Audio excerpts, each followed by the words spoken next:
ஓம் சாந்தி.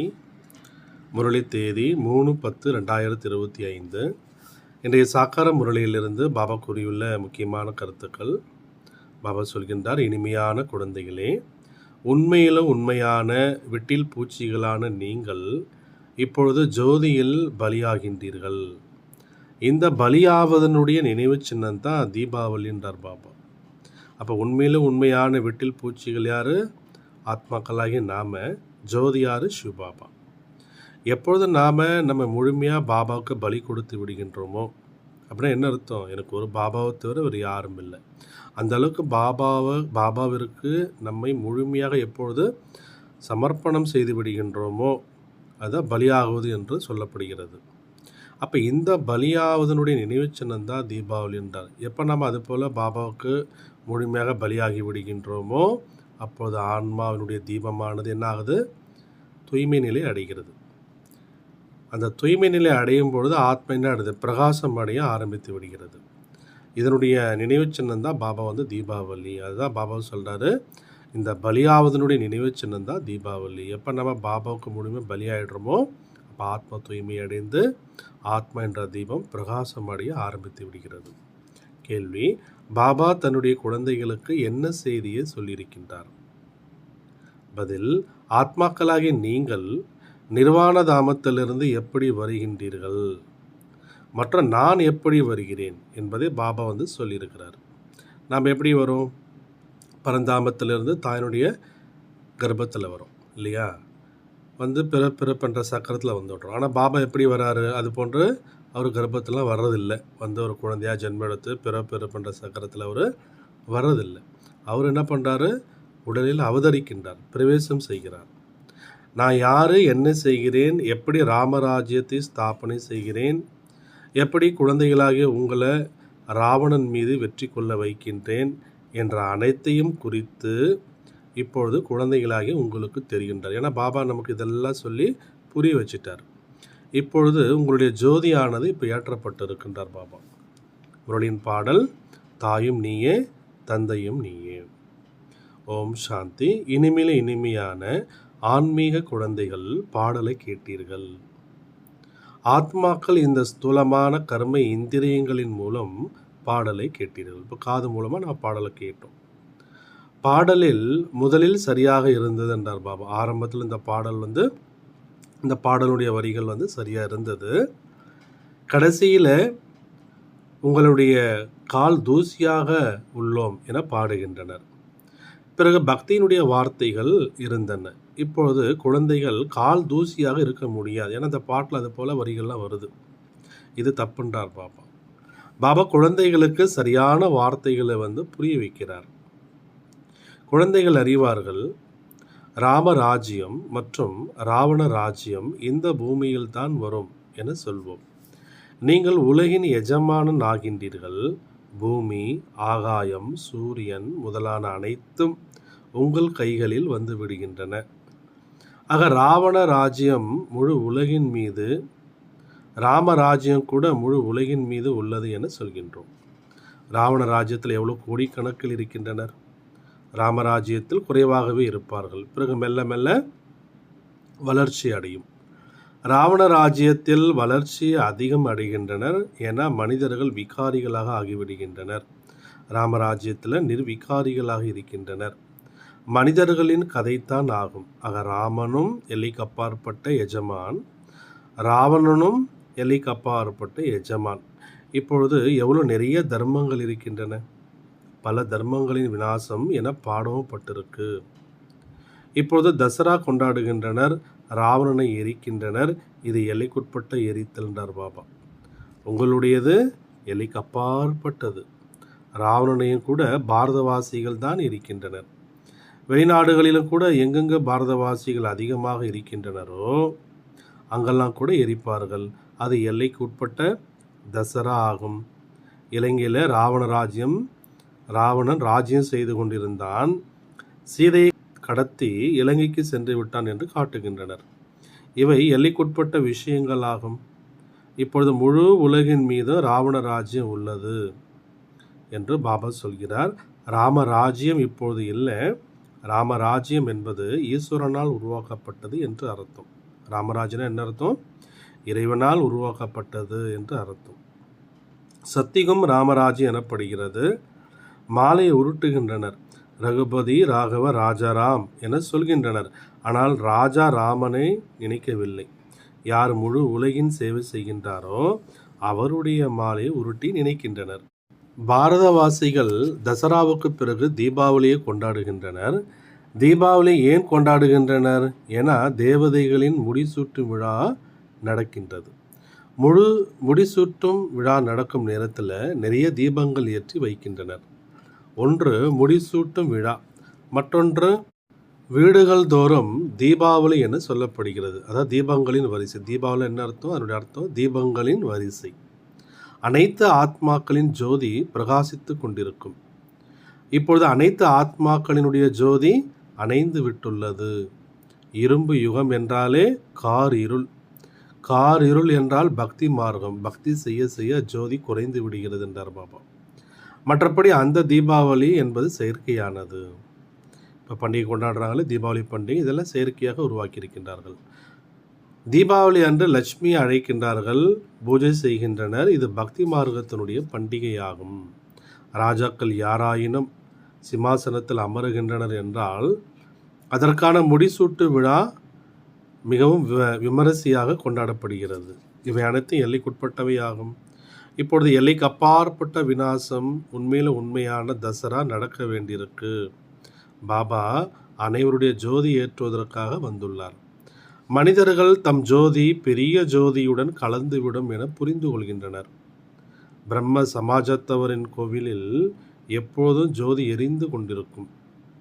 விட்டில் பூச்சியானது ஜோதியை சுற்றி வந்து அதில் விழுந்து பலியாகி விடுவது போல நம்முடைய ஆத்மாவும் இப்பொழுது பெரிய ஜோதியில் ஐக்கியமாகிவிடும் என்று புரிந்து கொள்கின்றனர்.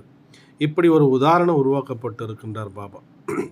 இங்கே அவர் ஒருவர்தான் மணமகன். யார்? பாபா. மற்ற அனைவரும் மணமகள்கள் ஆவார்கள். மணமகள்கள் அந்த மணமகனை பக்தி மார்க்கத்தில் நினைவு செய்து கொண்டே இருக்கின்றனர். பிரிய தர்சனனே, நீங்கள் வந்தீர்கள் என்றால் நாங்கள் உங்கள் மீது பலியாகி விடுவோம். உங்களை தவிர நாங்கள் யாரையும் நினைவு செய்ய போவது இல்லை என்று சொல்கின்றார்கள். இது உங்களுடைய சரீர சம்பந்தப்பட்ட அன்பு அல்ல. அந்த மணமகளுடைய அன்பு சரீர சம்பந்தப்பட்டதாக இருக்கும். ஒருவர் மற்றவரை பார்த்து கொண்டு மட்டும் இருப்பார்கள். பார்ப்பதனாலேயே திருப்தி அடைந்தவர்களாக ஆகிவிடுகின்றனர். இங்கேயோ ஒருவர் மணமகன், மற்றவர்கள் அனைவரும் மணமகள்கள். அனைவரும் பாபாவை நினைவு செய்கின்றனர். சிலர் இயற்கை முதலானவைகளை நம்புகின்றனர் என்றாலும் கூட ஓ இறைவா, ஓ பகவானே என வாயிலிருந்து கண்டிப்பாக வெளிப்படுகிறது. எங்களுடைய துக்கத்தை நீக்குங்கள் என அனைவரும் அவரை அழைக்கின்றனர். பக்தி மார்க்கத்தில் பல காதலியர் இருக்கின்றனர். பாருங்கள், அனுமானுக்கு எத்தனை பெரிய தர்ஷினிகள் இருக்கக்கூடும். ஏன்னா பக்தி மார்க்கத்தில் பார்த்தீங்கன்னா தேவதைகளையும் இஷ்ட தேவதைகளையும் வணங்குகின்றார்கள் இல்லையா? இப்போ பக்தர்கள் எல்லோருமே யார்? காதலிகள்ன்றார் பாப்பா. அதனால தான் பக்தி மார்க்கத்தில் கூட பல காதலியர் இருக்கின்றனர் பாப்பா. பாருங்கள், அனுமானுக்கு எத்தனை பெரிய தர்ஷினிகள் இருக்கக்கூடும். அனைவரும் தம்முடைய மணமகனின் உருவத்தை உருவாக்கி வைத்து கொண்டு பிறகு தமக்குள் ஒன்று கூடி அவருக்கு பூஜைகள் செய்கின்றனர். பூஜை செய்துவிட்ட பிறகு பெரிய தர்சனனை நீரில் மூழ்கடித்து விடுகின்றனர். ஒரு அர்த்தமும் புரிவதில்லை என்றார் பாபு. அந்த விஷயங்கள் இங்கே இல்லை. இந்த உங்களுடைய மணமகன் எப்பொழுதும் அழகானவர் என்றார் பாபா. அது தூய்மையானவர். ஒருபொழுதும் அவர் கருப்பாக ஆவது இல்லை. பிரயாணியாகிய பாபா அனைவரையும் வெள்ளையாக, அதாவது தூய்மையாக ஆக்குகின்றார். நீங்கள் பிரயாணிகள் தானே. தூர தேசத்திலிருந்து இங்கே நடிப்பை நடிக்கின்றீர்கள். உங்களுக்குள்ளும் வரிசைக்கிரமமான முயற்சியின்படி புரிந்து கொள்கின்றீர்கள். இப்போது நீங்கள் திருக்கால தரிசிகள் ஆகியிருக்கின்றீர்கள். படைப்பவர் மற்றும் படைப்பினுடைய முதல் எடை கடைசியை நீங்கள் அறிந்திருக்கின்றீர்கள் எனும் பொழுது நீங்கள் திருக்கால தரிசி பிரம்மா குமாரிகள் ஆகிவிட்டீர்கள். உங்களுக்கு சுய தரிசன சக்கரதாரி என அனைத்தை விட நல்ல பட்டம் கிடைக்கின்றது. பிராமணர்களாகிய நீங்கள் மட்டும்தான் சுய தரிசன சக்கரதாரிகளா? அல்ல சிவபாபாவுமா? சிவபாபாவும் கூடத்தான் பாபா. சிவபாபா சுய தரிசன சக்கரதாரியாக இல்லாவிட்டால் எப்படி உங்களை அதுபோல் ஆக்குவார்? அவர் அனைவரையும் விட உயர்ந்தவரிலும் உயர்வான பரம ஆத்மா ஆவார். ஆத்மாக்களை தவிர வேறு யாரும் சுய தரிசன சக்கரதாரியாக ஆக முடியாது. எந்த ஆத்மாக்கள்? பிராமண தர்மத்தில் இருப்பவர்கள். சூத்திர தர்மத்தில் இருந்த பொழுது தெரிந்திருக்கவில்லை. இப்போ பாபா மூலமாக நீங்கள் தெரிந்து கொண்டு இருக்கின்றீர்கள். எவ்வளோ நல்ல நல்ல விஷயங்கள் நீங்கள் தான் கேட்டு மகிழ்ச்சி அடைகின்றீர்கள். வெளியில் உள்ளவர்கள் இந்த விஷயங்களை கேட்டால் ஆச்சரியப்படுவார்கள். ஓ, இது மிகவும் உயர்ந்த ஞானமாக இருக்குது, நல்லது, நீங்களும் கூட இது போல சுய தரிசன சக்கரதாரி ஆகிவிட்டீர்கள் என்றால் பிறகு சக்கரவர்த்தி ராஜாவாக உலகத்தினுடைய எஜமானனாக ஆகிவிடுவீர்கள். இங்கிருந்து வெளியில் சென்றால் அவ்வளோதான். மாயா அந்த அளவு பலசாலியாக இருக்கின்றார் பாபா. இங்கு பேசும் பேச்சு இங்கேயே தங்கிவிடுகிறது. எப்படி கர்ப்பத்தில் இருக்கக்கூடிய குழந்தை வாக்குறுதி கொடுத்து விட்டு வெளியில் வருகிறது. ஏன்னா கர்ப்பத்தில் இருக்கும்போது ஆத்மா மாட்டிக்கிட்டு அவ்வளோ கஷ்டப்படும் இல்லையா? பிறகு வாக்குறுதி கொடுக்கும், எந்த பாவத்தை நான் செய்ய மாட்டேன், அது போன்ற வாக்குறுதியெல்லாம் கொடுக்கும். அப்படி வாக்குறுதி கொடுத்து விட்டு வெளியில் வருகிறது. ஆனாலும் அங்குள்ள பேச்சு அங்கேயே நின்று விடுவது போல அப்படின்றார் பாபா. நீங்கள் கண்காட்சிகள் முதலானவற்றில் புரிய வைக்கும் பொழுது நன்றாக இருக்கிறது என சொல்கின்றனர். ஞானம் மிகவும் நன்றாக இருக்கு, நான் இப்படியெல்லாம் முயற்சி செய்வேன், இதை செய்வேன் என்றெல்லாம் சொல்கின்றனர். அவ்வளோதான். அங்கு சொன்ன பேச்சு அங்கேயே என்றாலும் கூட கொஞ்சமாவது அந்த தாக்கம் இருக்கவே செய்யும். அவர்கள் பிறகு வரவே மாட்டார்கள் என்பதல்ல, மரம் வளர்ச்சி அடைந்தபடி இருக்கும். மரம் வளர்ச்சி அடைந்து விட்டதென்றால் பிறகு அனைவரையும் ஈர்க்கும். இப்போது இது கொடுமையான நரகமாக இருக்குது. கருட புராணத்திலும் இப்படிப்பட்ட சுவாரஸ்யமான விஷயங்கள் எழுதியிருக்கின்றனர். கொஞ்சமாவது பயம் இருக்கட்டும் என்று அதை மனிதர்களுக்கு எடுத்து சொல்கின்றனர். மனிதர்கள் பாம்பு, தேல் முதலானவைகளாக ஆகின்றனர் என்பது போன்ற கருத்துக்கள் அதிலிருந்து தான் வெளிப்பட்டன. நான் உங்களை விஷம் நிறைந்த நதியிலிருந்து மீட்டு பார்க்கடலுக்கு அனுப்பி வைக்கின்றேன் என பாபா சொல்கிறார். அதிக சுகம் மற்றும் அதிக துக்கம் என இந்த விளையாட்டு தான் உருவாக்கப்பட்டுள்ளது. விஷ்ணு அவதாரத்தையும் காட்டுகின்றனர். லக்ஷ்மி நாராயணருடைய ஜோடி மேலே இருந்து வருவது போல காட்டுகின்றனர். மேலிருந்து சரீரதாரிகள் யாரும் வருவதில்லை. மேலிருந்து வருபவர்கள் அனைவரும் யார்? ஆத்மாக்கள் ஆவார்கள். ஆனால் ஈஸ்வரனின் அவதாரம் மிகவும் விசித்திரமானது. அவரே வந்து பாரதத்தை சொர்க்கமாக ஆக்குகின்றார். சிவ ஜெயந்தி என அவருடைய அவதாரத்தை பண்டிகையாக கொண்டாடுகின்றனர். ஒருவேளை பரம்பிதா பரமாத்மா சிவன் தான் ஜீவன் முக்தியினுடைய ஆஸ்தி கொடுக்கின்றார் என்று தெரிந்து கொண்டால் பிறகு உலகிலும் இறை தந்தையின் பண்டிகை கொண்டாடுவார்கள். சிவபாபாவை விடுவிப்பவர் வழிகாட்டி என புரிந்து கொள்ளும் பொழுது எல்லைக்கு அப்பாற்பட்ட தந்தை நினைவார்த்தமாக பண்டிகை கொண்டாடுவார்கள். அவருடைய ஜென்மமே பாரதத்தில் ஏற்படுகிறது. சிவ ஜெயந்தியும் பாரதத்தில் கொண்டாடுகின்றனர். ஆனால் முழுமையான அறிமுகம் இல்லாததால் விடுமுறையும் கொடுப்பது இல்லை. அனைவருக்கும் சத்கதியை வழங்கக்கூடியவர், அலௌகிக்க காரியம் வந்து செய்யக்கூடிய அவருடைய ஜென்ம பூமியில் அவருடைய பிறந்த நாளையும் தீர்த்த யாத்திரையும் மிகவும் அதிக அளவில் கொண்டாட வேண்டும். உங்களுடைய நினைவார்த்த கோவில்களும் கூட இங்கே தான் இருக்கின்றன. ஆனால் சிவபாபா தான் வந்து விடுவிப்பவராகவும் வழிகாட்டியாகவும் ஆகின்றார் என்பது யாருக்கும் தெரியாது. அனைத்து துக்கங்களிலிருந்து விடுவித்து சுகதாமத்திற்கு அழைத்து செல்லுங்கள் என அனைவரும் சொல்கின்றனர். ஆனால் உண்மையை புரிந்து கொள்வது இல்லை. பாரதம் மிகவும் உயர்ந்ததிலும் உயர்ந்த கண்டமாகும். பாரதத்தின் மகிமை அபாரமானது என பாடப்பட்டிருக்கு. அங்கேதான் சிவபாபாவுடைய பிறவி ஏற்படுகிறது. அவரை யாரும் ஏற்பதில்லை. தபால் தலை வெளியிடுவதில்லை என்றார் பாபா. யார் யாருக்கோ தபால் தலை ஸ்டாம்ப் வந்து வெளியிடுறாங்க, ஆனால் சிவபாபாவுக்கு வெளியிடுவது இல்லை. பிறருடைய தபால் தலைகளை நிறைய வெளியிட்டபடி இருக்கின்றனர். அவருடைய மகத்துவம் அனைவருக்கும் தெரியும்படியாக எப்படி புரிய வைப்பது அப்படின்னு பாபா கேட்கிறார். வெளிநாட்டிலும் சன்னியாசி முதலானவர்கள் சென்று பாரதத்தினுடைய பழமையான யோகத்தை கற்றுக் கொடுக்கின்றனர். நீங்கள் இந்த ராஜயோகம் குறித்து புரிய வைத்தால் உங்களுக்கு மிகவும் பெயர் கிடைக்கின்றார் பாபா. கிருஷ்ணரும் கூட அடையோகத்தை கற்பிக்கவில்லை. இந்த அடையோகம் சந்நியாசிகளுடையது ஆகும். நன்றாக எழுத படிக்க தெரிந்தவர்கள், தம்மை தத்துவ ஞானிகள் என சொல்லிக் கொள்பவர்கள் இந்த விஷயங்களை புரிந்து கொண்டு முன்னேற வேண்டும். மேலும் நாங்களும் கூட சாஸ்திரங்களை படித்திருக்கிறோம். ஆனால் தந்தை சொல்வதே சரியாகும், மற்ற அனைத்தும் தவறாகும் என அவர்கள் சொல்ல வேண்டும்ன்றார் பாபா. மேலும் அவர்கள் இதையும் புரிந்து கொள்ள வேண்டும். இதுவே உயர்ந்ததிலும் உயர்ந்த தீர்த்த ஸ்தலமாகும். இது மதுபன். அந்த அளவுக்கு நம்ம சேவை பண்ணணுன்றார் பாபா. அவங்களாம் புரிய வைக்கின்றார். இங்கே பாபா வருகிறார். இது தர்ம பூமி எனப்படுகிறது என்பதை குழந்தைகளாகி நீங்கள் தெரிந்துள்ளீர்கள். பாபாவை அறிந்து கொண்டு உடல், மனம், பொருள் என அனைத்தும் இந்த சேவையில் ஈடுபடுத்தி விடுகின்றீர்கள். பாபா தான் அனைவரையும் விடுவிக்கின்றார். அனைவரையும்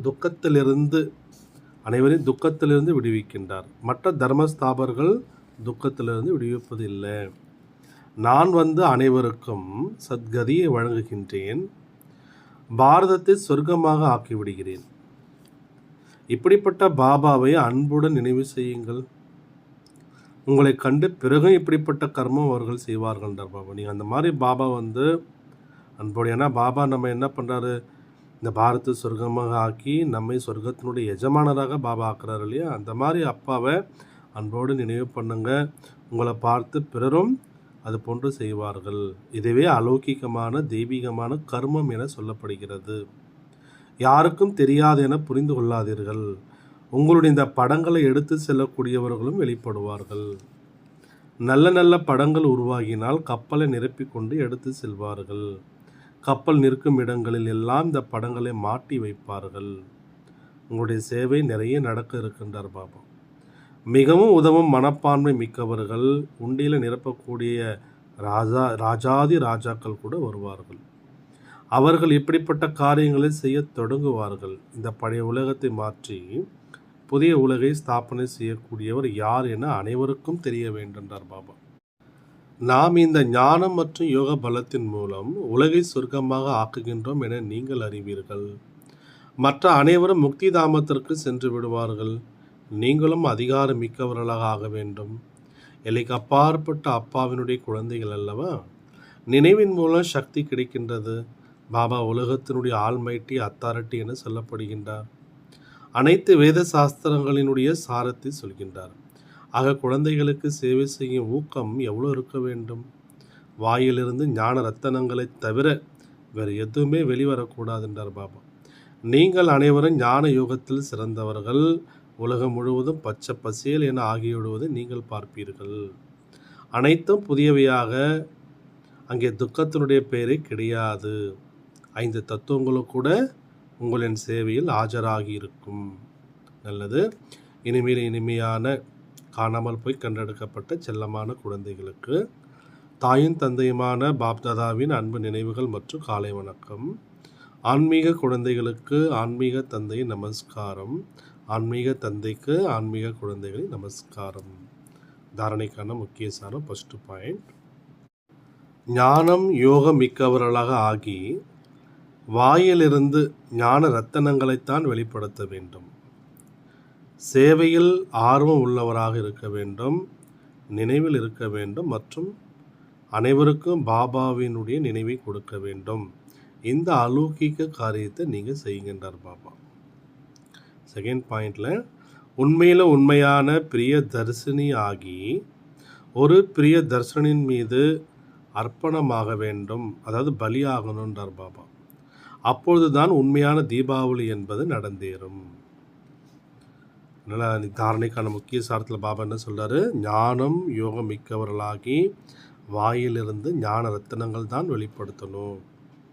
சேவையில் ஆர்வம் உள்ளவராக இருக்கணும். நினைவில் இருக்கணும் மற்றும் அனைவருக்கும் பாபாவினுடைய நினைவு கொடுக்க வேண்டும்.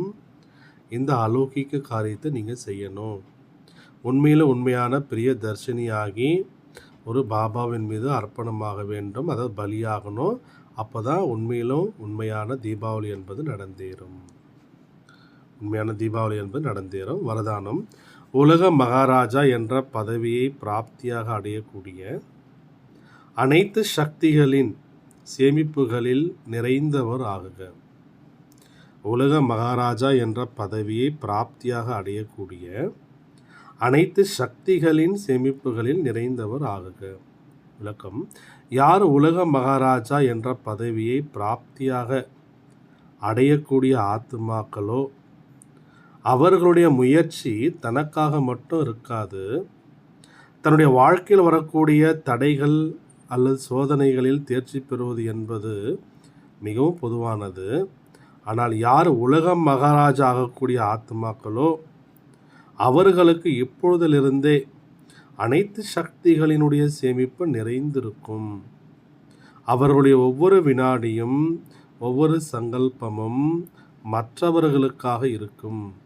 உடல், மனம், பொருள், நேரம், சுவாசம் அனைத்தும் உலக நன்மைக்காக வெற்றியாகி கொண்டே இருக்கும். ஸ்லோகன்: ஒரே ஒரு பலவீனம் அநேக சிறப்பம்சங்களை அழித்துவிடும். அதனால பலவீனங்களை விடை கொடுத்து விடுங்கன்றார் பாபா. ஏதோ ஒரே ஒரு குறை இருக்குது அப்படின்னாலும் கூட பாபா என்ன சொல்கிறார், உங்கள்கிட்ட நிறைய சிறப்புகள் இருக்கும், ஆனால் ஏதோ ஒரு குறை இருக்கும். அப்போ அந்த ஒரு குறையான அது என்ன பண்ணுது, அநேக சிறப்புகளை அழித்து விடுன்றார் பாபா. அதனால் பலவீனங்களை விடை கொடுத்து விடுங்கள். அவைத்த சமிஞை: தன்னுடைய சுப பாவனை, சிரேஷ்ட விருப்பம், சிரேஷ்ட உள் உணர்வு, சிரேஷ்ட அதிர்வலைகள் மூலம் எந்த ஒரு இடத்தில் இருந்தாலும் கூட மனதின் மூலம் அநேக ஆத்துமாக்களுக்கு நீங்கள் சேவை செய்ய முடியும். இதற்கான விதி என்னன்னா, லைட் ஹவுஸ் மைட் ஹவுஸ் ஆகுவது. இதற்கு ஸ்தூல சாதனமோ அல்லது வாய்ப்போ அல்லது நேரத்தினுடைய பிரச்சனையே கிடையாதுன்றார் பாபா. இதுக்கு ஏதோ ஸ்தூலமான சாதனம் வேணுமா, இது தேவையில்லைன்றார். உங்களுக்கு இதுக்கான சான்ஸ் யாராவது கொடுக்கணுமா, தேவையில்லை. நேரத்தினுடைய பிரச்சனை இருக்கா, அதுவும் கிடையாது. லைட் ஹவுஸ் மற்றும் மைட் ஹவுஸ் ஆவது தான் அவசியன்றார் பாபா. நல்லது. ஓம் சாந்தி.